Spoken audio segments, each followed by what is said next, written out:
18 বছরের একটা নরখাতক সরকারের সঙ্গে 5 মাসের একটি সরকারি কোনো ঘটনাই ঘটেনি। এখনো গুম হয় নাই, এখনো পর্যন্ত সন্ত্রাস হয় নাই, এখনো পর্যন্ত ওরকম সীমাহীন লুটপাট হয় নাই। আমি সেই সরকারকে আওয়ামী লীগের পাশাপাশি দাঁড় করাচ্ছি। একজন এমপি এমন কিছু অপকর্ম নারী গঠিত করছে, এখন এই দিকে যদি চোখটা ঘোরানো যায়, মারামারি করে, সন্ত্রাস করে, যে কোনোভাবেও, তাহলে পর ওইটা আবার ঢাকা পড়ে। আর দখলদারিত্ব, লুটপাট, এরা এই সরকার আসার পরে না, এরা যেদিন অন্তর্বর্তীকালীন সরকার ক্ষমতা নিয়েছে, ডক্টর মোহাম্মদ ইউনূস সাহেব আর জামাত মিলেমিশে এই অপকর্মগুলো করছে। বিএনপি একটা প্রতিনিধি, একটা কর্পোরেশনের চেয়ারম্যান তো জামাতকে দেবে না, তো বিএনপির ঘরানার একটা লোককে দেবে। বা বিএনপি যদি মনে করে এই লোকটা সারা জীবন মানে একটা গণতান্ত্রিক মানে পেশাজীবী সংগঠনের মধ্যে সে ছিল, লড়াই করছে, তো তাকে সে বেছে নিতে পারে। এটা তো দলীয়করণ না। যাদের প্রধান দায়িত্ব পালন করার কথা ছিল তারা যেমন করে নাই, যে পরিস্থিতি এখানে রেখেছে, গণতান্ত্রিক পরিবেশ তৈরি করার ক্ষেত্রে ভূমিকা রাখেনি, আধিপত্য বিস্তার কেউ করলে সেটা অব্যাহত রাখা এবং নতুন আধিপত্য বিস্তারটাই তাদের কাছে প্রধান ছিল বলেই আজকে এই সংকটগুলো ঘটছে। রাজনীতি এবং নীতিনিষ্ঠ অবস্থান আমার আছে কিনা সেইটা না থাকার কারণে সুযোগ, ওই যে একটা কথা বলে না, ঘর পোড়ার মধ্যে আলু পোড়া দিয়ে খায়, একটু ষড়যন্ত্রের গন্ধ পাওয়া যাচ্ছে। হবিগঞ্জের ঘটনা, তারপরে এখনকার শিবিরের সাথে ঘটনা, এগুলো যেন আমার কাছে মনে হয় কোরিলেটেড।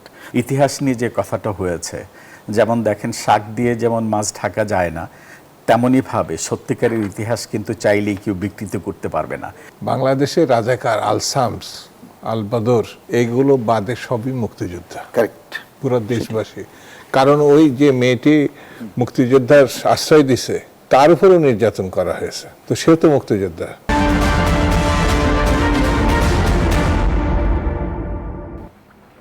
রাষ্ট্রবিজ্ঞানী স্যামুয়েল পি হান্টিংটন বলেছিলেন, রাজনৈতিক প্রতিষ্ঠান দুর্বল হয়ে সংঘাতের রাজনীতির ভাষা হয়ে ওঠে।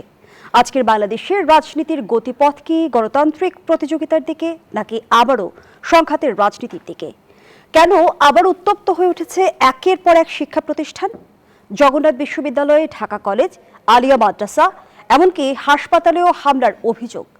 একই দিনে শেখ হাসিনার ভার্চুয়াল বক্তব্য নিয়ে ভারত সরকারের অবস্থান, আদালতের নির্দেশনা, এনসিপির কড়া প্রতিক্রিয়া এবং জামায়াতের সরকারকে সতর্ক বার্তা। প্রশ্ন উঠছে, রাজনীতি কি সংলাপ হারিয়ে আবার শক্তি প্রদর্শনের পথে? জুলাইয়ের চেতনার 2 বছর পর বাংলাদেশের রাজনীতি কোন পথে হাঁটছে? মতের লড়াই নাকি পেশি শক্তির? রাজনীতির গতিপথ নিয়ে আজ আমরা আলোচনা করব। দর্শক, আমি ফারনাজ জুই, সবাইকে আমন্ত্রণ জানিয়ে শুরু করছি নিউজ 24 এর নিয়মিত আয়োজন জনতন্ত্র গণতন্ত্র। নিবেদন করছে আড়াইসিল স্টিল। আজকের আলোচনা এগিয়ে নিতে পর্যায়ক্রমে আমার সঙ্গে যুক্ত হবেন 3 জন সম্মানিত অতিথি। চলুন একে একে পরিচিত হই। আমার ডান দিক থেকে পরিচয় পর্ব শুরু করছি। আছেন অধ্যাপক ডক্টর তৌফিকুল ইসলাম মিথিল, সমাজবিজ্ঞানী ও রাজনীতি বিশ্লেষক। এর পরপরই আছেন রহিন হোসেন প্রিন্স, সাবেক সাধারণ সম্পাদক, সিপিবি। দুজনকে স্বাগত জানাচ্ছি। দর্শক, জানিয়ে রাখতে চাই কিছুক্ষণের মধ্যে আমাদের সঙ্গে যুক্ত হবেন শামসুজ্জামান দুদু, ভাইস চেয়ারম্যান বিএনপি। জনাব রহিন হোসেন প্রিন্স, আপনাকে দিয়ে আলোচনাটা শুরু করি। যেমনটি বলছিলাম, গণঅভ্যুত্থানের 2 বছর পেরোতে না পেরোতেই আমরা আবারও দেখছি উত্তপ্ত হয়ে উঠেছে শিক্ষা প্রতিষ্ঠান। এর পেছনে আসলে মূল কারণটা যদি জানতে চাই, সেটা কি আধিপত্যের লড়াই নাকি আসলে নেতৃত্বের নিয়ন্ত্রণহীনতা দায়ী? আপনাকে ধন্যবাদ। আমি পরিষ্কার করে বললে, ব্যাখ্যা ছাড়া যদি বলি, আমি এটাকে কি বলবো, মানে আমি আশ্চর্য হচ্ছি না এই ঘটনায়। মানে এই যে আপনি এখন বললেন, হয়তো আজকে না হলে কাল পরশু যে কোনো সময় ধরনের ঘটনা ঘটাটাই আমার বিবেচনায় স্বাভাবিক ছিল, যেটা আপনি আজকে দেখলেন। এবং এই ধরনের ঘটনা আরও ঘটতে থাকবে। এটা কেউ কে কি মনে করবে সেটা না ভেবেই আমি যেটা একজন রাজনীতির ছাত্র হিসেবে বুঝি সেই কথাটা বললাম। তার একটা সহজ বুঝ, আমি খুব সরল সহজ বুঝের কথা বলছি।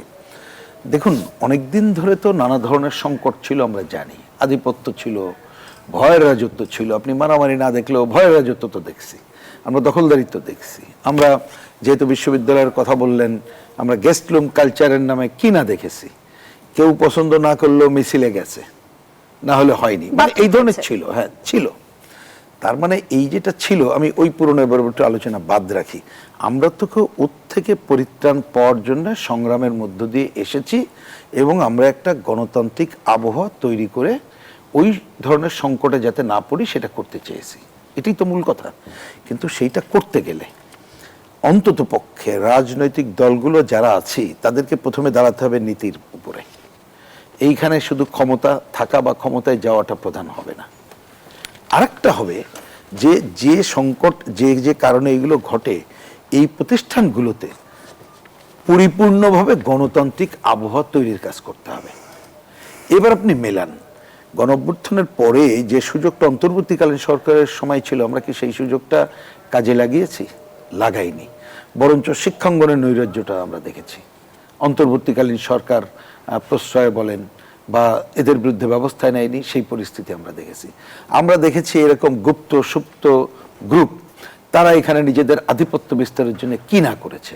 এখনো কিন্তু আমরা দেখছি যে মতাদর্শের এক ধরনের লড়াই কিন্তু চলছে। রাজশাহী বিশ্ববিদ্যালয়ে যে ঘটনাটি আমরা দেখলাম, আমি বলছি, এবং আপনি কল্পনা করতে পারবেন না, দেখেন আমাদের সময় 80-র দশক 90 দশকও বিশ্ববিদ্যালয়ে নানা ধরনের ঘটনা ছিল, অস্ত্রবাজি ছিল। যে রাজু ভাস্কর্যটা দেখেন না, আমি ছাত্রলীগের জেনারেল সেক্রেটারি, আমার কমিটির কেন্দ্রীয় কমিটির সদস্য, 2 গ্রুপের লড়াইয়ে গুলিতে সে তো শহীদ হয়েছিল, ওই যে রাজু ভাস্কর্য। মানে আমি এগুলো ছিল, এক একটা সময় ছিল না তা বলি না, কিন্তু এইবারে এই জায়গাতে ফিরে আসা দরকার ছিল। কিন্তু কোনোদিন কি শুনেছেন যে একটা এই ধরনের ডাকসু রাকসু বা এই ধরনের জায়গায় নির্বাচিতরা হকি স্টিক নিয়ে নামে? কোনোদিন কি শুনেছেন নিজেরা মারামারি করে? এইবার কিন্তু সেই ঘটনাগুলো ঘটেছে, এবং সেইখানে স্থানীয় প্রশাসন, শিক্ষক বলেন, সংশ্লিষ্ট দল বলেন, কোনো ভূমিকা নেয় নাই। তাহলে আপনি এই ধারাবাহিকতা, আজকে যে ঘটনা, আমি তো অস্বাভাবিক কিছু দেখছি না। তার মানে যাদের প্রধান দায়িত্ব পালন করার কথা ছিল তারা যেমন করে নাই, যে পরিস্থিতি এখানে রেখেছে, গণতান্ত্রিক পরিবেশ তৈরি করার ক্ষেত্রে ভূমিকা রাখেনি। আধিপত্য বিস্তার কেউ করলে সেটা অব্যাহত রাখা এবং নতুন আধিপত্য বিস্তারটাই তাদের কাছে প্রধান ছিল বলেই আজকে এই সংকটগুলো ঘটছে। সেইটা আমাদের কাছেই মোটেই কাম্য না। বরঞ্চ আমি আরেকটা কথা এই সুযোগে বারবার হয়তো পুরনো আপনার এখানে একাধিকবার বলেছি, আজকেও বলতে চাই। সেটা হয় কি, দেখেন আমরা এই যে একটা নর্মাল পরিবেশের মধ্যে তো ছিলাম না, যে একটা নর্মাল পরিবেশ, নর্মাল ভোট হয়েছে, একটা পরিস্থিতি, তা তো না। আমরা একটা অ্যাবনর্মাল সিচুয়েশনে, একটা গণ আন্দোলন, তারপর অন্তর্বর্তীকালীন সরকারের সময় মানুষের আকাঙ্ক্ষাকে কি বলে ভেঙে চুরে চুরমার হয়ে নতুন সংকট, কোনোটাই কিন্তু আমরা একটা ভালো জায়গায় যেতে পারিনি।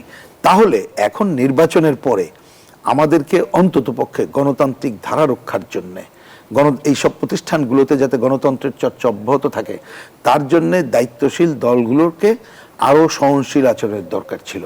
কিন্তু আমরা অনেক ক্ষেত্রে উপর থেকে নিচ পর্যন্ত, কম বেশি কারোর বলতে পারেন, আমরা দেখেছি এই চর্চাটা কিন্তু যথাযথভাবে হয়নি। এবং এই চর্চাটা রাজনৈতিক দলগুলো তার নীতি আদর্শ কি, নীতিনিষ্ঠ অবস্থানে থাকবে কিনা, জনগণকে আস্থায় নেবে কিনা এবং জনস্বার্থে কাজ করবে নাকি নিজের স্বার্থে করবে, এর জন্যই এই ধারাটাই কিন্তু এখনো অব্যাহত আছে। এবং আজকে আমাদের, আমি তো ক্ষোভের সাথেই বলছি, আজকে তো এই আলোচনা আমাদের কাছে প্রয়োজন ছিল না। আমরা কিন্তু আগামীতে গণতান্ত্রিক উত্তরণে কট্টুকে গিয়েছি, পরে কট্টুক যেতে পারি, সেই আলোচনাগুলো কিন্তু আমরা মুখ্য করে এগোতে পারতাম। শিক্ষাঙ্গনে শিক্ষার পরিবেশ অন্যগুলো মুখ্য করে আগাতে পারতাম, কিন্তু সেটা নাই। হবে কিভাবে? অন্তর্বর্তীকালীন সরকারের সঙ্গে আপনি বলেন তো, রাস্তার লোককে জিজ্ঞেস করেন তো, যে আমাদের শিক্ষাঙ্গনে যে ধরনের নৈরাজ্য সৃষ্টি হয়েছিল, তারা কি একবার এই ছাত্রছাত্রীদের বলছে যে শিক্ষাঙ্গনে ফিরে যাও, ভালোভাবে লেখাপড়া করো, গণতন্ত্রের চর্চাও ঠিক মতো করো, যার যার রাজনীতি গণতান্ত্রিকভাবে করো, নীতিনিষ্ঠ অবস্থানে করো? আমরা নানা ধরনের জাকসু যখন নির্বাচন হলো, আমরা বলেছিলাম যে এখন এই নির্বাচনটা থেকে হয়তো জাতীয় নির্বাচনের মনোনিবেশ করা, আচ্ছা তারপরে করলো, তাহলে করে হলে হলে গণতান্ত্রিক পরিবেশ তৈরি করা এবং সেইখানে শিল্প সংস্কৃতির যে বাতাবরণ তৈরি করা, সেই কাজটি করলো না। বরঞ্চ এইখানে কি বলে, নারীদের আলাদা করে দেওয়া, এইখানে যার যার, এবং আরো অনেক ঘটনা তো এখানে খবরই আমরা জানি না। শুনে রাখেন, আমাদের কাছে খবর আসতেছে যে কোনো একটা যে ডিপার্টমেন্টে নির্বাচন হয় না, সেইখানে কোথাও কোথাও যে বলা হয়েছে এখানে নারীরা ভোটার হতে পারবে না। মানে এই পরিমাণ নারী বিদ্বেষী পজিশন। তাহলে আপনি এই ধরনের ঘটনা কিন্তু এক ধরনের বিষ বাষ্প তৈরি করে। তার মানে আর একটা ঘটে যেটা কোনো গণতান্ত্রিক পরিবেশ তৈরি করে না, যার ফলাফল আজকে এটা আমরা দেখতে পাচ্ছি। কিন্তু এটা মোটেই আমাদের কাম্য না। রোকেয়া বিশ্ববিদ্যালয়ে দেখলাম ছাত্র শিবিরের কর্মসূচিতে টানানো একটি ব্যানার নিয়ে ছাত্রদের আপত্তিকে কেন্দ্র করে সংঘর্ষের ঘটনা ঘটেছে, এবং রাজশাহী বিশ্ববিদ্যালয়ে আমরা দেখলাম দণ্ডিত যুদ্ধাপরাধীদের ছবি সংবলিত বিলবোর্ড ঘিরে বিতর্ক শুরু হলো। আমরা জানি যে মতাদর্শের এক ধরনের পার্থক্য থাকে, কিন্তু মৌলিক জায়গায় বা যে বিষয়গুলো আসলে মীমাংসিত, সেই জায়গাকে কেন্দ্র করে কেন বিতর্ক সৃষ্টি হচ্ছে? আবার আপনি খুবই কারেক্টলি বলেছেন। দেখেন, আমরা যে মতের চর্চার কথা বলি, অবশ্যই আমরা মতের চর্চা করব, কিন্তু এই দেশটা তো বাংলাদেশ। তো এখন বাংলাদেশের বিরুদ্ধে কেউ যদি মতের চর্চা করতে আসে, আপনি কি সেটাকে অ্যাগ্রি করবেন? অ্যাগ্রি করা তো উচিত না। আমি একটা সুযোগ পেলাম বলে আমি কি বাংলাদেশের বিরুদ্ধে বলা শুরু করব? তাহলে তো বাংলাদেশে থাকা উচিত না। কতকগুলো জায়গায় আপনার শব্দটাই আমি ধার করে বলি, আপনি যেটাকে মীমাংসিত বলছেন, আমি মীমাংসিত বলছি নীতিগতভাবে মীমাংসিত, এই ধরনের জায়গা। সেই জায়গা থেকে অনেকে নতুন বিতর্ক এনেই নতুন সংকট তৈরি করে। এই জায়গাগুলো মোটেই আমাদের কাম্য না। কিন্তু এটা নির্ভর করছে রাজনীতি এবং নীতিনিষ্ঠ অবস্থান আমার আছে কিনা। সেইটা না থাকার কারণে সুযোগ, ওই যে একটা কথা বলে না, ঘর পোড়ার মধ্যে আলু পোড়া দিয়ে খায়।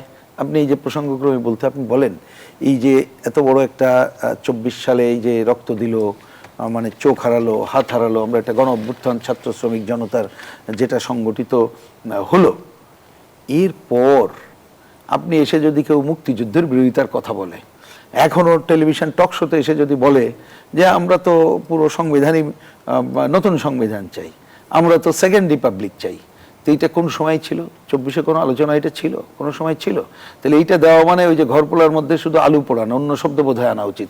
এই যে মাস্টার সাহেব যদি নতুন শব্দ দিতে পারেন আমি খুশি হব। মানে যেটা করেই আলটিমেটলি যে আমরা গণতন্ত্রের পথে যাত্রার যে জায়গাটা যেতে চাই, সেইটাকেই শুধু পথে কাটা বিছানো হচ্ছে না, নতুন নতুন সংকট তৈরি করা হচ্ছে এবং অপশক্তিকে সুযোগ করে দেওয়া হচ্ছে। অসংখ্য ধন্যবাদ জানাচ্ছি জনাব রহিন হোসেন প্রিন্স। অধ্যাপক ডক্টর তৌফিকুল ইসলাম মিথিল, আমরা রোকেয়া বিশ্ববিদ্যালয়ের কথা বলছিলাম, রাজশাহী বিশ্ববিদ্যালয়ের বাস্তবতা তুলে ধরছিলাম, সেই সঙ্গে আজকে দেখলাম জগন্নাথ বিশ্ববিদ্যালয়ের ছাত্রদল যুক্ত ছাত্রশক্তি নেতাকর্মীদের মধ্যে বাড়াবাড়ি হলো, অন্তত 50 জন নেতাকর্মী আমরা আহত হওয়ার খবর জেনেছি।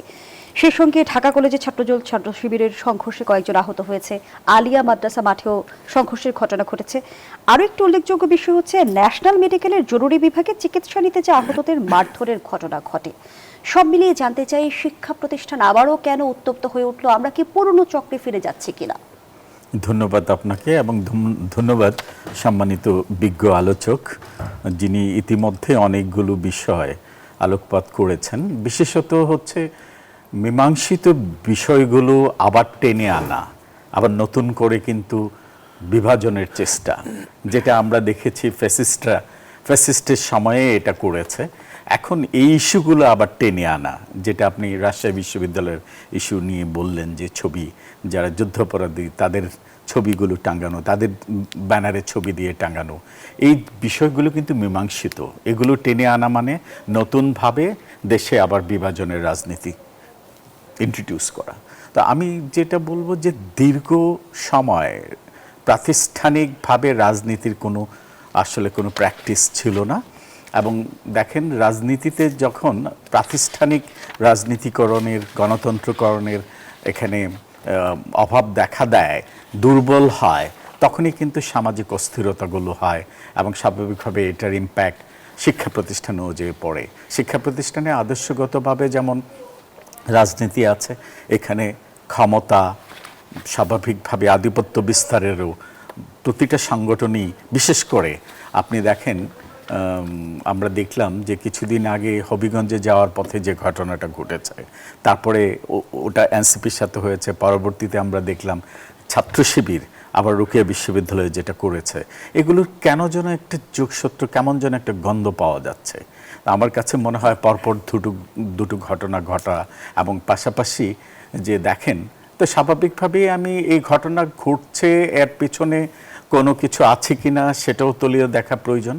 আর একটা জিনিস আমি যেটা না বললেই নয়, ক্ষমতাসীন ছাত্র সংগঠনকে কিন্তু আরেকটু সহনশীলতার পরিচয় দেওয়া উচিত আমি মনে করি।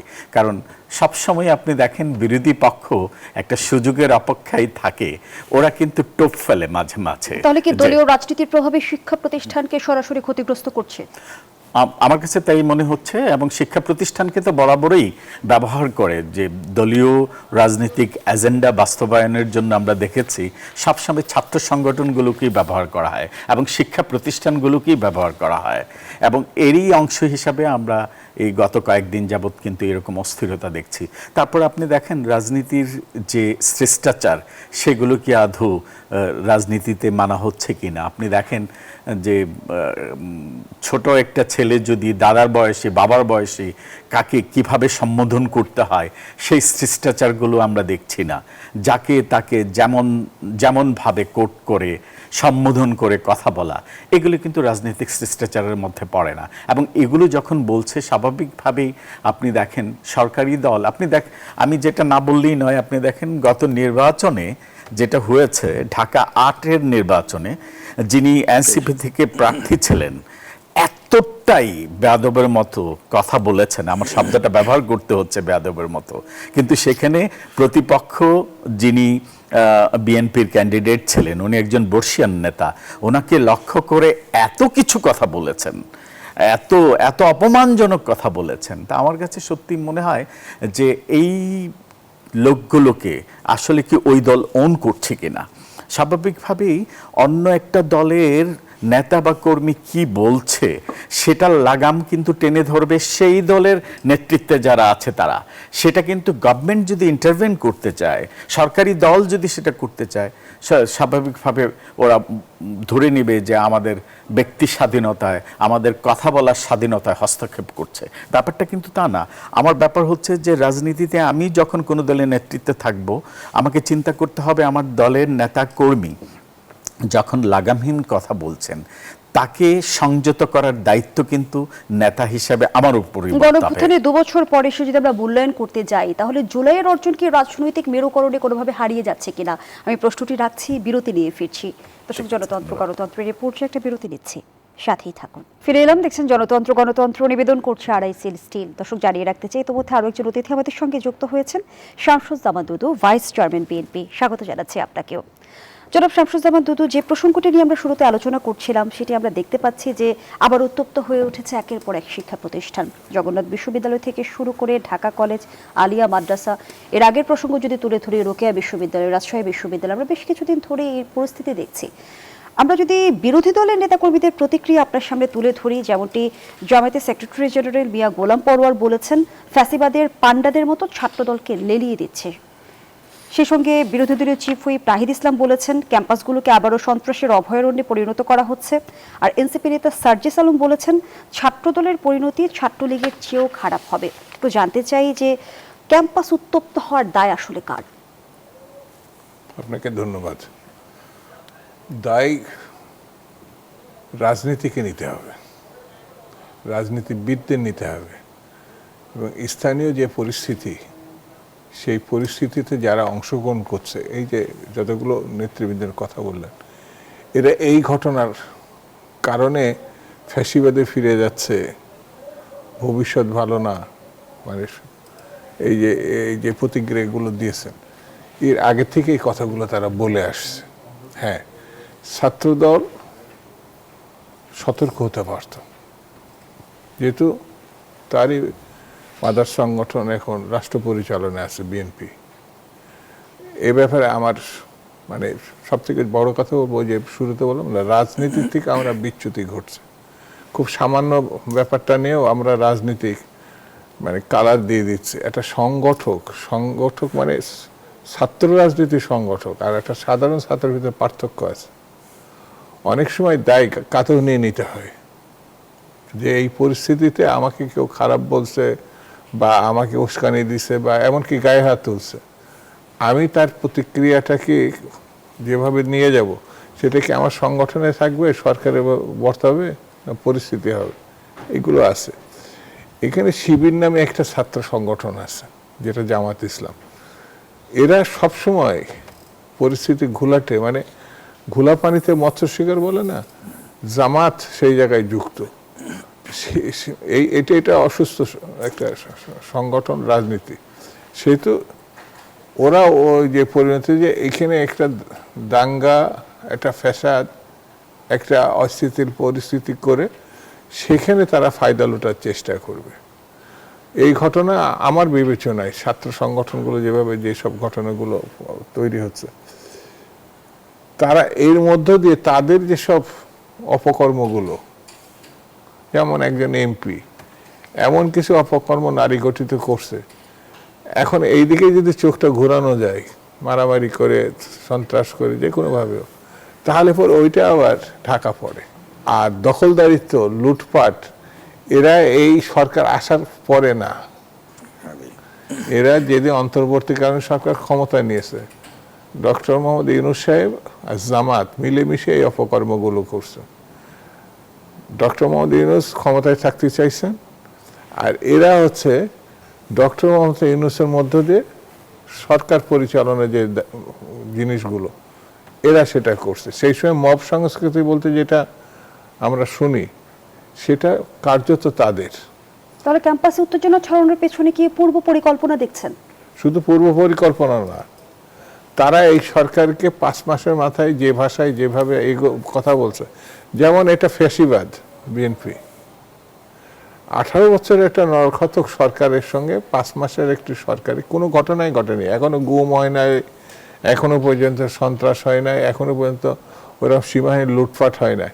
আমি সেই সরকারকে আওয়ামী লীগের পাশাপাশি দাঁড় করাচ্ছি। তারা খুব ভালো। এটা কি গণতান্ত্রিক ভাষা না উস্কানি, কিভাবে দেখছেন? উস্কানি না, এদের পূর্ব চরিত্রটা হচ্ছে যখন 71, ওদেরকে চিনতে হলে 71-এ যেতে হবে আপনার প্রথমে। ওরা এই দেশই চায় নাই, এই ভূখণ্ডে মানে একটি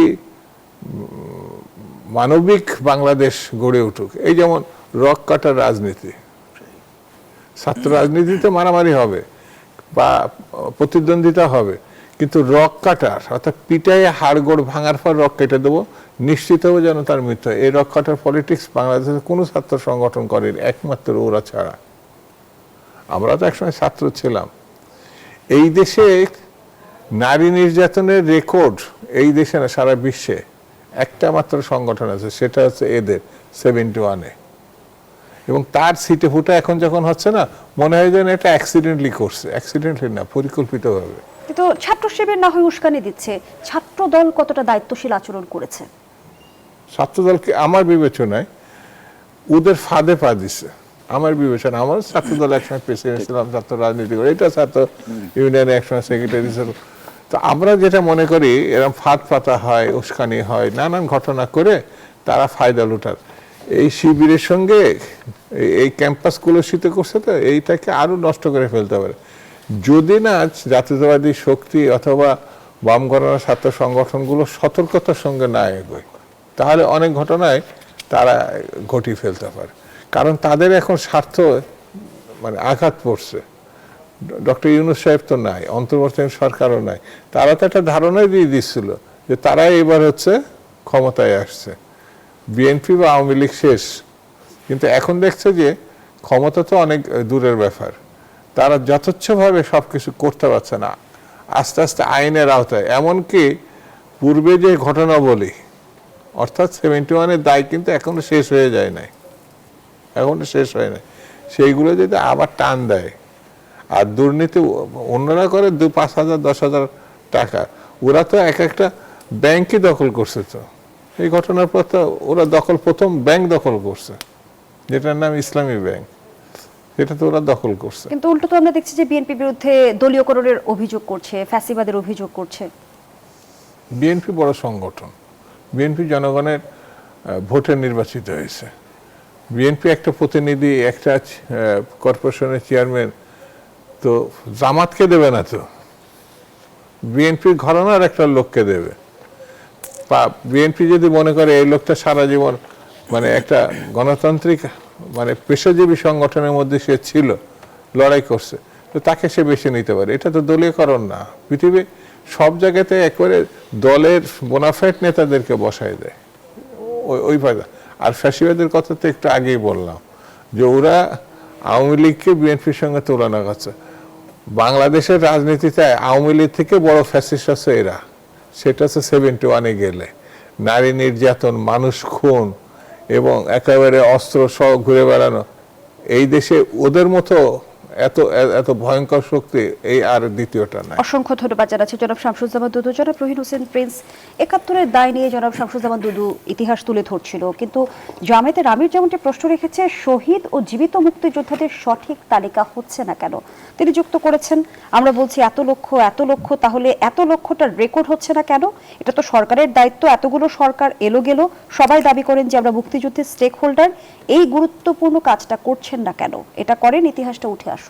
কি মন্তব্য করতে চান? দেখেন, অনেক কিছু মন্তব্য করতে ইচ্ছা করে না, তবে এটা মন্তব্য না করে পারছি না। তার আগে বলি, আপনি যে প্রশ্নগুলো আগেও আমাদের করেছেন, এখানে আমাদের সাবেক ছাত্রনেতা, বিএনপি নেতা, লড়াইয়ের সাথী, বিশেষ করে ছাত্র আন্দোলনে তো উনি ভূমিকা পালন করেছেন। উনি যে কথাগুলো বলেছেন আমার বিবেচনায় খুব কংক্রিট এবং অ্যাপ্রোপ্রিয়েটলি বলেছেন, এবং এইটাও আমি অ্যাডমিট করি, কথাটা এটা বলছি, আমি ওনার সাথে এই পয়েন্টে একমত যে নানা ধরনের উস্কানি সুযোগ করার মানে চেষ্টা করবে, যেটা আমাদের শিক্ষকও বলেছেন। এই ক্ষেত্রে আমি মনে করি যে বিশেষ করে মুক্তিযুদ্ধের পক্ষের সবার ছাত্র সংগঠনকে একটু সহনশীল এবং হুঁশিয়ার থাকতে হবে, ফাঁদে পা দেওয়া চলবে না। এটা খুবই কারেক্ট, কারণ আপনি অনেকদিন ধরে দেখবেন এইখানে এনসি নামক সংগঠন, এনসিপি, কিছু বিহেভিয়ার প্যাটার্ন, এই স্যার এভাবে বলতে চাননি, উনিও বলতে বাধ্য হয়েছেন, যে কথাগুলো আমরা দেখলাম। সুতরাং এইখানে এগুলো কিন্তু অপশক্তিকে সুযোগ করে দেয়, এই ব্যাপারে খুব সচেতন থাকা দরকার। আর এই যে দলটির কথা বলছেন, একে বলতেও খারাপ লাগে, মানে বলছি যে উনি কি এটা জানেন না? না জানলে তো মানে জানিয়ে এগুলোকে হাইড করতে চায়, কারণ তো মুক্তিযুদ্ধকে কোনো না কোনোভাবে বিতর্কিত করাটাই প্রধান কাজ। প্রথমে তো বাতিলই করে দিতে চায়, তার মধ্যে বাতিল করার জন্য পদক্ষেপ বিতর্কিত করার কথা বলতে চায়। আপনি দেখেন 25শে মার্চ থেকে শুরু করে এইখানে আমরা ওইখানে যাওয়ার পরে এপ্রিল মের আগে তো এইখানে অনেকে যে সুযোগই নিতে পারেনি, যে গণহত্যাগুলো সংগঠিত হয়েছে, গ্রামের পরে গ্রাম একেবারে নিশ্চিহ্ন করে দেওয়া হয়েছে। এই ধরনের এখন আপনি হিসাব করলে কয়েক হাজার আপনি ওই ধরনের গণহত্যার স্পটগুলো খুঁজে পাবেন। তা পুরো গ্রাম নাই, মানুষ নাই, জন নাই, ওই তালিকা করবেন কিভাবে? কোন ধরনের বক্তব্য এখানে? কি মুক্তিযোদ্ধার সংখ্যা নিয়ে যে আমরা বিতর্কে উস্কে দেওয়া ওটা আসছি, সেটা আসলে কতটা যৌক্তিক? সেটা আসি, তাহলে আগে এক একটা ফয়সালা করেন, তাহলে এইটা কি পসিবল? তাহলে এইটা কথার মধ্য দিয়ে আসলে তাদের যে আসল চেহারা, মুক্তিযুদ্ধ বিরোধী অবস্থান, এবং এটাকে নানাভাবে প্রশ্নবিদ্ধ করার চেষ্টা করে। বরঞ্চ আমি বলবো এই সরকার সহ আমাদের সবাইকে আমাদের যে এই ধরনের কি বলবো যে গণহত্যার যে স্পটগুলো, যে হাজার স্পটের উপর রয়েছে, সেই জায়গাগুলো আমাদেরকে তুলে আনা দরকার। এবং বলেছেন যে মুক্তিযোদ্ধাদের যেটা জীবিত সেটা তালিকা আছে, সঠিক হোক কিংবা ব্যাঠিক হোক কিছুটা আছে, শহীদ মুক্তিযোদ্ধাদের কোনো তালিকা নাই। এবার আমি আসি, হ্যাঁ, শহীদ মুক্তিযোদ্ধা অনেক জায়গায় তো পাওয়ার কথাও না, আপনি পাবেন কিভাবে? এই ধরনের যারা সাধারণভাবে ফাইট করেছে এগুলো তো আপনি পাবেন না। বরঞ্চ আমাদের দিক থেকে বলা উচিত কি জানেন, ধরুন আমাদের মা বোনেরা ওইখানে যারা মুক্তিযোদ্ধাদেরকে প্রশ্রয় দিয়েছে, আশ্রয় দিয়েছে, তাদেরকে সহযোগিতা করেছে, তাদের কি আপনি এই জায়গা থেকে বাদ দিতে পারবেন? তাহলে বরঞ্চ আমাদের কাছে যেটা করা দরকার, ন্যায্যতার সাথে রাজাকারের তালিকা তৈরি করা দরকার। এবং শুনে রাখেন, এইটা কিন্তু মেলা দিল্লি দুরস্ত না। এটা আমি সবটা এখানে বলছি না, কারণ আমরা অনেক খবর হয়তো জানি, কংক্রিট কোনটা অত জানি না। বিভিন্ন জায়গায় যে শান্তি বাহিনী ছিল, এই জায়গাগুলোর তালিকা কিন্তু ইজিলি পাওয়া যাবে, অনেকের সংগ্রহ আছে। হ্যাঁ, এইটা আমার বলতে দ্বিধাদ্বন্দ্ব নাই, ওনারা আমার সিনিয়র বলতে পারবেন। হয়তো শান্তি বাহিনীর মধ্যে দু একটা জায়গা অনেকে বাধ্য হয়েছে, তারা অনেককে কি বলবে রেস্কিউ করেছে, সেটা অ্যাডমিট করব, আমার ব্যক্তিগত মত। সেটাকে ওইখানে ছিল বলে আমি সেটা গণভাবে বলতে চাই না, যা প্র্যাকটিক্যাল সেটাই হওয়া উচিত ন্যায্যতার সাথে। কিন্তু এই তালিকা কিন্তু ইজিলি আপনি পেতে পারবেন, বহু মানুষের সংগ্রহ আছে। আর আল বদর, আল শামস, তাদের ভূমিকা ওই দৈনিক সংগ্রাম পড়লেই হয়ে যাবে, এবং তাদের নেতাদের কি কি অ্যাটিটিউড ছিল হবে। বরঞ্চ তাদেরকে আমরা এখনো পর্যন্ত বিচারের কাঠগড়ায় দাঁড় করাচ্ছি না বলেই তারা এই ধরনের কথা বলার সুযোগ পাচ্ছে। তাদের ছাত্র সংগঠন, এবং উনি কথাটা আরো মনে করিয়ে দিয়েছেন, রক কাটার যে রাজনীতি শুরু করেছিল, এইবার তো বেলচার রাজনীতি, হকিস্টিকের রাজনীতি করছে, কিন্তু নেপথ্যে ওই রক কাটার অ্যাটিটিউড আছে। আচ্ছা, আমি প্রিন্সের কথার সঙ্গে একটু প্লাস করি। সেটা হচ্ছে ছোট কথা, বাংলাদেশে রাজাকার, আল শামস, আল বদর, এগুলো বাদে সবই মুক্তিযোদ্ধা, কারেক্ট, পুরো দেশবাসী। কারণ ওই যে মেয়েটি মুক্তিযোদ্ধার আশ্রয় দিছে, তার উপরেও নির্যাতন করা হয়েছে, তো সে তো মুক্তিযোদ্ধা। তো সবাই অস্ত্রধারী। ইতিহাসকে বিকৃতির কোনো সুযোগ আছে কি? কোনো বিকৃতির সুযোগ নেই, এটা বাংলাদেশের মানুষ জানে। 71 যারা দেখেছে, শুনেছে, পড়েছে, তারা জানে সেদিন জনগণ যদি মুক্তিযোদ্ধাদের পাশে না দাঁড়াতো, এত বড় যুদ্ধ কখনো জয়লাভ করা যেত। ইতিহাস বিকৃতির যে অপচেষ্টা যারা করছে, তাদের বিষয়ে আপনারা কি অবস্থান নিয়েছেন? ইতিহাস বিকৃতি যুগে যুগে ছিল, অতীতেও আমরা দেখেছি, এখনো আছে। তো ইতিহাস বিকৃতি করে খুব বেশি লাভবান হওয়া যায় না।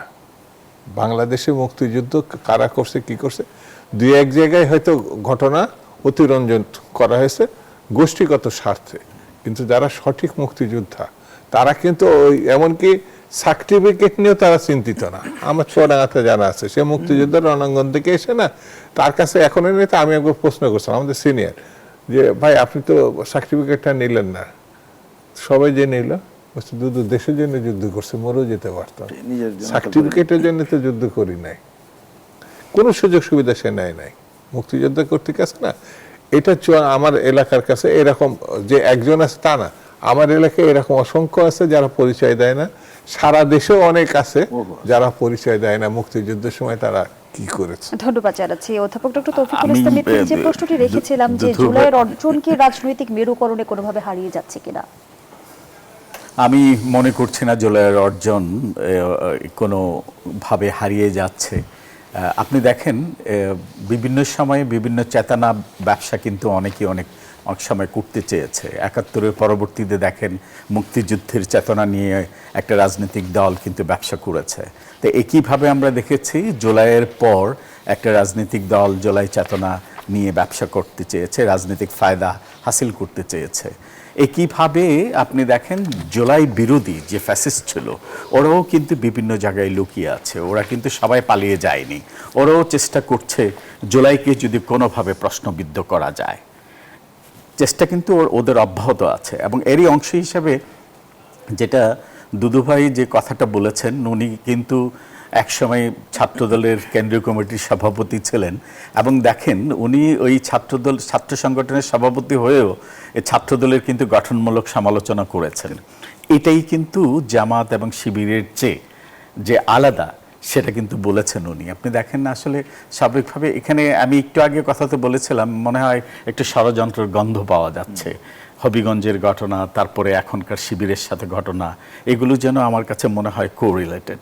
তো স্বাভাবিকভাবেই ফাঁদে পাড়া দিবে কিনা, এটা কিন্তু স্বাভাবিকভাবেই সরকারি দলের অঙ্গ সংগঠন ছাত্রদলকে সেক্ষেত্রে বুঝে শুনেই কিন্তু এগিয়ে যেতে হবে। ৯০-এর গণঅভ্যুত্থানের নেতৃত্বদানকারী ছাত্রনেতা কিন্তু যথার্থই এই কথাটা বলেছেন এবং ওনাদের অভিজ্ঞতা থেকে এটা বলেছেন। আপনি দেখেন ৯০-এর গণঅভ্যুত্থানও কিন্তু ক্ষমতাসীন স্বৈরাচার এরশাদ কিন্তু ছাত্রদলের মধ্যে বিভাজন করতে চেয়েছে, ছাত্রদলকে বিভিন্নভাবে প্রলোভন দেখিয়ে কিন্তু ছাত্রদলের এরই মাধ্যমে কিন্তু আন্দোলনকে বিভিন্নভাবে দ্বিধাবিভক্ত করতে চেয়েছে, কিন্তু সফল হয়নি। এখনও সেই চেষ্টা থাকবে না যে তা না। আর পাশাপাশি আরেকটা জিনিস যে কথাটা আসলে আমি বলতে চাচ্ছিলাম, ইতিহাস নিয়ে যে কথাটা হয়েছে, যেমন দেখেন শাক দিয়ে যেমন মাছ ঢাকা যায় না, তেমনইভাবে সত্যিকারের ইতিহাস কিন্তু চাইলেই কেউ বিকৃত করতে পারবে না। এই কথাটা আমি এজন্য বলতে চাই, গত ১৬-১৭ বছর আওয়ামী শাসনামলে ইউজিসি থেকে একটা কোর্স পড়ানো হতো যেটা বাংলাদেশ স্টাডিজ, এবং ওই কোর্স কারিকুলামের সাথে আমি ইনভলভ ছিলাম, যেটা ম্যান্ডেটরি ছিল শেখ মুজিবুর রহমানকে নিয়ে ম্যান্ডেটরি 4টা চ্যাপ্টার, তার মানে 8টা ক্লাস নিতে হবে। যেখানে আমার একটা আর্গুমেন্ট ছিল আমরা শেখ মুজিবুর রহমানের সাথে অন্য নেতাদেরও দেই, সেটাও কিন্তু তখন অ্যাকসেপ্ট করিনি। ব্যাপারটা অ্যাটিটিউডটা এমন ছিল শুধুমাত্র শেখ মুজিবুর রহমানকে নিয়ে পড়ানো হবে। আপনি দেখেন এই জেনারেশন কিন্তু এই জেনারেশন ইতিহাস লেখার চেষ্টা করেছে এবং এটা বাংলাদেশ স্টাডিজটা ম্যান্ডেটরি ছিল এবং ওই ম্যান্ডেটরি স্টাডিতে আপনি দেখেন এমনও হয়েছে আমরা যখন অ্যাসাইনমেন্ট দিয়েছি ফ্রি দিয়েছি, অনেক স্টুডেন্ট গ্রুপ জিয়া রহমানকে বেছে নিয়েছে, মাওলানা আব্দুল হামিদ খান ভাসানীকে বেছে নিয়েছে, শেরেবাংলা ফজলুল হককে বেছে নিয়েছে। ওরা শুধু সুযোগের অপেক্ষায় ছিল, স্যার একটা রেকর্ড তো আমরা প্রতিদিন শুনি গত ১৬-১৭ বছর, আমরা অন্য নেতাকে নিয়ে অ্যাসাইনমেন্ট করতে যাচ্ছি। ওরা কিন্তু ঠিকই পাশাপাশি অরিজিনাল যে ইতিহাস ওরা কিন্তু জেনে নিয়েছে। চাইলেই আসলে ইতিহাস বিকৃত করে মানুষকে বিভ্রান্ত করা যায় না। আর এখনের যে জেনারেশন আপনি দেখেন সত্যিকারের ইতিহাস কিন্তু ওরা জেনে যায়। সম্প্রতি কিন্তু বিএনপি মহাসচিব বলেছে যে ৭১-এর ইতিহাসকে ভুলিয়ে দেওয়ার অপচেষ্টা চলছে। আমি সে বিষয়টা আলোচনায় আনবো, আবারও বিরতির সময় হয়েছে, বিরতি নিয়ে ফিরছি। দর্শক, জনতন্ত্র গণতন্ত্রের এই পর্যায়ে আবারও বিরতি নিচ্ছে, সাথেই থাকুন। ফিরে এলাম, দেখছেন জনতন্ত্র গণতন্ত্র, নিবেদন করছে আড়াইসিল স্টিল। আমরা আবারও ফিরছি আলোচনায়। অধ্যাপক ডক্টর তৌফিকুল ইসলাম মিথিল, একটা ভিন্ন প্রসঙ্গে প্রশ্ন রাখতে চাই। নিশ্চয়ই আপনি অবগত আছেন শেখ হাসিনা অনুষ্ঠানের সঙ্গে ভারত সরকারের কোনো সম্পর্ক নেই, সেখানকার আলোচনা সমর্থনও করেন এমনটি জানিয়েছেন ভারতের পররাষ্ট্র মন্ত্রণালয়ের মুখপাত্র রণধীর জসওয়াল। একটু জানতে চাই ভারতের এই অবস্থান কি কৌশলগত? আসলে আমি ব্যক্তিগতভাবে ভারত বাংলাদেশ দ্বিপক্ষীয় বিষয়ে বিশেষজ্ঞ নই, কিন্তু আমার কাছে মনে হয় যে একজন খুনি, পলাতক, সাজাপ্রাপ্ত আসামিকে নিয়ে আসলে এতটা হইচই কেন হচ্ছে সেটাই আমার কাছে বোধগম্য না। আমার কাছে মনে হয় শেখ হাসিনা যদি বাংলাদেশে ফিরে আসে, আমাদের জন্য তো সেটা সুসংবাদ। সাজাপ্রাপ্ত আসামিকে আমরা সাজা দেওয়ার সুযোগ পাবো। এটা নিয়ে এত ডামাডোল, এত হইচই, এবং এটা নিয়ে আবার দ্বিপক্ষীয় সম্পর্কের ক্ষেত্রে ইম্প্যাক্ট হবে, প্রভাবিত হবে, এমন কোনো মন্তব্য আমি করতে চাই না। কারণ স্বাভাবিকভাবেই বাংলাদেশের সাথে ভারতের যে সম্পর্ক যেটা আগে ছিল ওয়ান ডাইমেনশনাল, শুধুমাত্র আওয়ামী লীগের সাথে, এখন কিন্তু ভারতের পক্ষ থেকে বাংলাদেশে এখন যে রাষ্ট্রীয় ক্ষমতায় আছে বিএনপির সাথে সম্পর্ক উন্নয়ন হচ্ছে, এবং দ্বিপক্ষীয় সম্পর্ক দিনে দিনে জোরদার হচ্ছে। কাজে আমার কাছে মনে হয় শেখ হাসিনার ইস্যু নিয়ে এখানে যে বড় প্রভাব পড়বে সেটা আমার কাছে মনে হচ্ছে না। আমার কাছে একটাই জিনিস আমি মেসেজ দিতে চাই, একজন খুনি সাজাপ্রাপ্ত আসামি দেশে আসবে, দেশে আসলে বিচার হবে, তার সাজা হবে।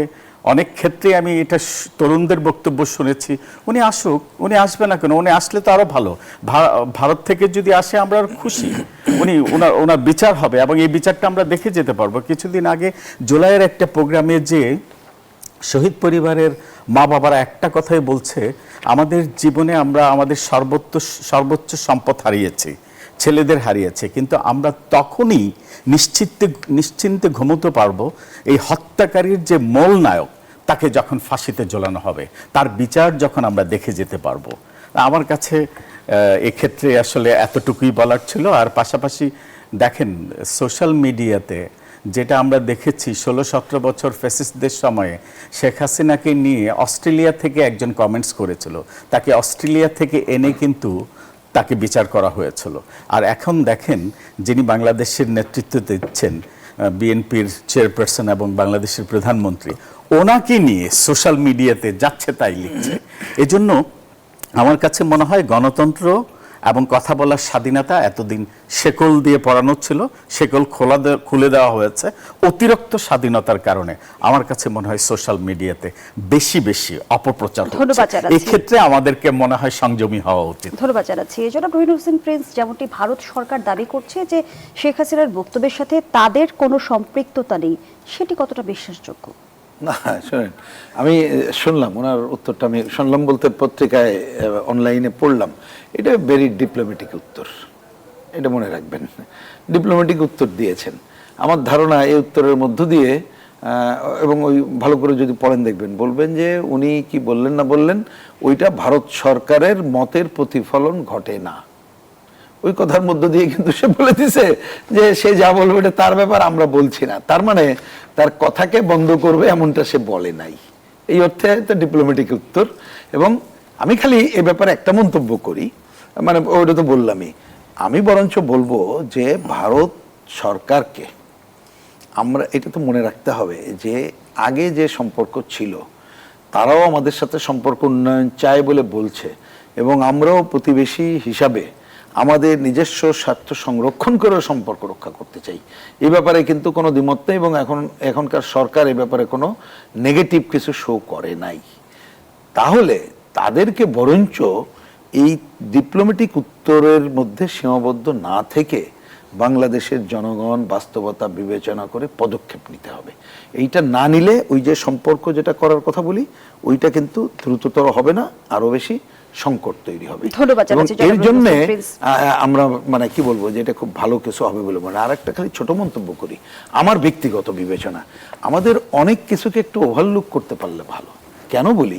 কারণ আপনি অনেক কিছু ঠেকাইতে পারবেন না বা এটাই, কিন্তু তাহলে দরকারটা কি? আমার কথাটা আমি কেন চাই, সে কি অপরাধ করেছে, কি করেছে, কেন কি, এই কথাগুলো আমরা মানে আমি পাল্টা শব্দ না বলে বলি যে আমাদের বিপরীত ভাবেই আরো ভালোভাবে তুলে ধরতে হবে, তাহলে জনগণ জাজ করতে পারবে।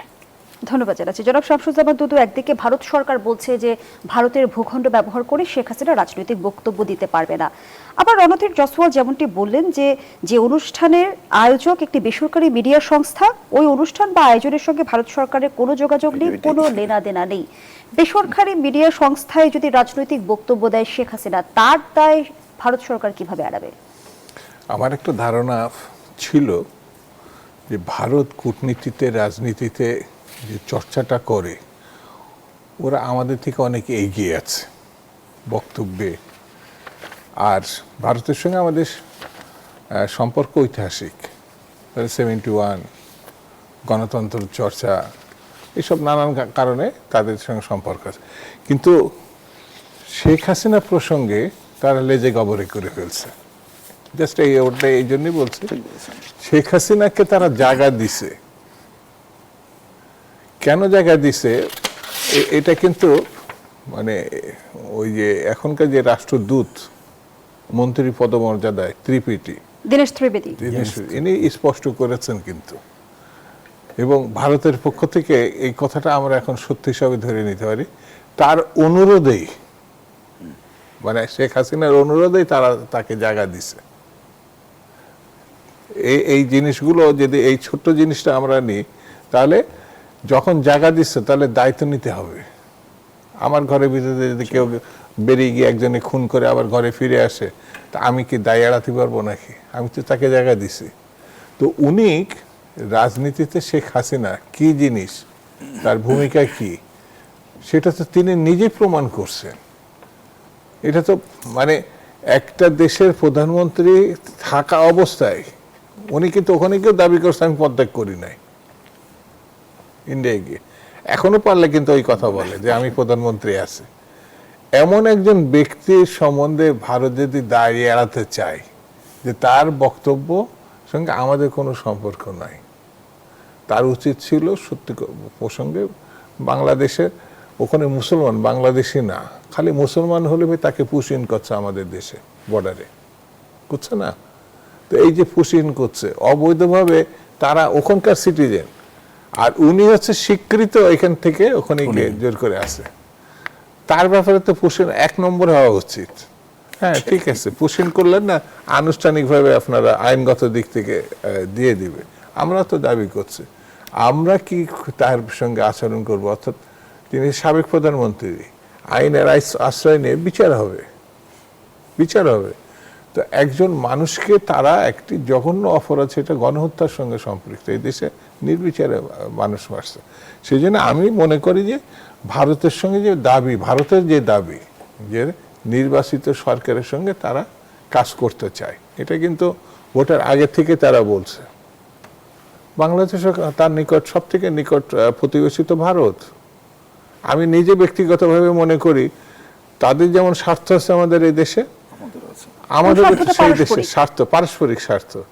কিন্তু একটা জায়গায় কিন্তু পরিষ্কার হতে হবে যে বাংলাদেশের সঙ্গে অপরাধীদের তারা জায়গা, যদি অপরাধী একেবারে ইতিমধ্যে তার বিচারে ফাঁসি হয়েছে, কিন্তু তিনি শুধু না, তার দলের একটা বড় সেকশন, অপরাধী সেকশন, ওখানে আশ্রয় পাইছে।